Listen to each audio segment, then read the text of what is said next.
Good morning. তোমরা সবাই কেমন আছো? আশা করি সবাই ভালো আছো, সুস্থ আছো। আমরাও খুব ভালো আছি। তা আজ দিনটা হলো শুক্রবার। প্রথমেই ঘর ঝাড়াঝাড়ি থেকে ভিডিওটা শুরু করলাম। এই যে একটা এসির কাভার অর্ডার দিয়েছিলাম, খুব একটা খারাপ আসেনি। মিশো থেকে অর্ডার দিয়েছি। শুভ্রজিৎ একা লাগাতে পারছিল না, তাই আমাকে একটু ডাকাডাকি করছিল। দুজনে মিলে লাগিয়ে ফেলেছিল। এবার দেখো তোমরা কেমন হয়েছে। আমাদের কাছে তো খুব একটা খারাপ লাগেনি। এটা কিন্তু কাপড়ের না, এটা একটা প্লাস্টিক টাইপের। তা যাই হোক, দেখা যাক কদিন চলে, তারপরে তোমাদের জানাবো। ডালটা হেভি হয়েছে।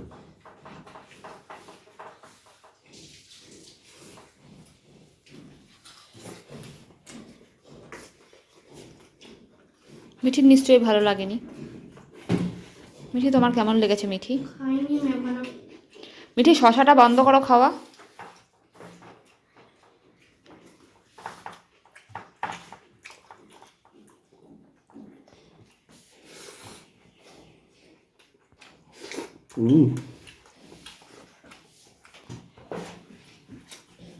আসলে আমি যা করে দিই তোমার সবই ভালো লাগে, বলো?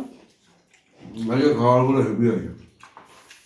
সবই কিন্তু বেশিরভাগটাই বাসি খাবার। শুধু আলু ভাজাটা, ডালটা আর পাঁপড় ভাজাটাই কিন্তু, ওটা কি বলতে হতো?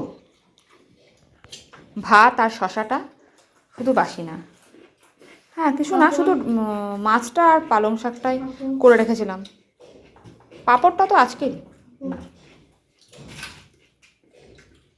তাহলে গুনগুন বেরিয়ে এসো, তাহলে গুনগুন আর আমি একসাথে বসে পড়বো। তোমরা তাড়াতাড়ি খাও। তাই তো অনুমান করুক, শ্যাম্পুতে করবো। হুড়োহুড়ি করলে করা যায় কোনো কাজ? আগে থেকে হুড়োহুড়ি দেবে না, লাস্ট মোমেন্টে হুড়োহুড়ি করবে। ওরা একটু তাড়াতাড়ি ঘুম থেকে উঠলেই কিন্তু হয়ে যেত। তো উঠেছে দেরিতে কী করা যাবে? খাওয়া দাওয়ার পর কোনো আর ভিডিও করিনি। একেবারে মিঠিকে নিয়ে চলে এসেছি বাস্কেটবলের কাছে। আজকে ওর খেলা আছে। আর এসেই মিস খুব বকাবকি করলেন। ঢুকে পর বললেন, এতদিন পর এসছো কেন? কিন্তু কি করব, পরীক্ষা চলছিল, এই কথাটা জানালাম। উনি বললেন, পরীক্ষা চলছে তো কী হয়েছে, বাচ্চারা খেলাধুলা করবে না?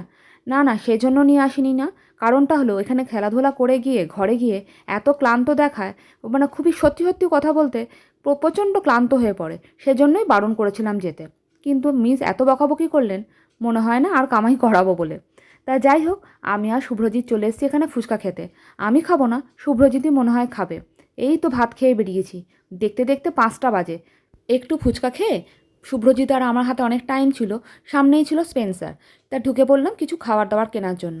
ঘরে দুজন আছে, মিঠি তো গিয়েই তো খাই খাই করবে, আর ওদিকে গুনগুন চলে এসছে কলেজ থেকে।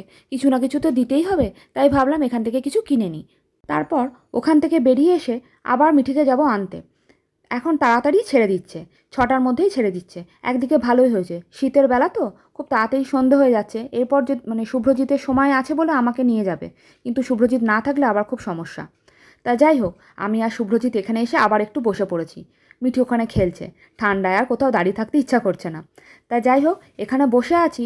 বসে বসে কিন্তু গল্প হচ্ছে না, হচ্ছে আমাদের ঝগড়া। ঝগড়াঝাটি শেষ করে মিঠিকে নিয়ে বাড়ি চলে এসেছি। বাড়ি এসে ওদেরকে ব্রেড অমলেট করে দিয়ে আবার আমি বেরিয়ে পড়েছি। দেখছো, আবার সেজেগুজে বেরিয়ে পড়েছি।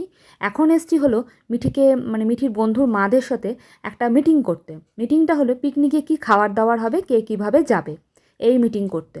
তারপরে বাড়ি চলে যাব। শুভ্রজিৎ নামিয়ে দিয়ে গেছে। ঘরে রান্না তো দেখেইছো, তেমনভাবে কিছু করিনি। ঘরে গিয়ে আবার কিছু না কিছু রান্না করতেই হবে, সেটাই টেনশন হচ্ছে। ঘরে যাব, গিয়ে আবার কি করব। তাহলে আর বেশি দেরি করব না, এবার চলে যাব বাড়ি। রাত্রির 11টা বাজে। ঘরে চলে এসে খাবার দাবার খেয়ে এবার আমি শুয়ে পড়েছি। আর এদিকে মিঠি আর গুনগুন কেউ ফোন দেখছে, কেউ টিভি দেখছে।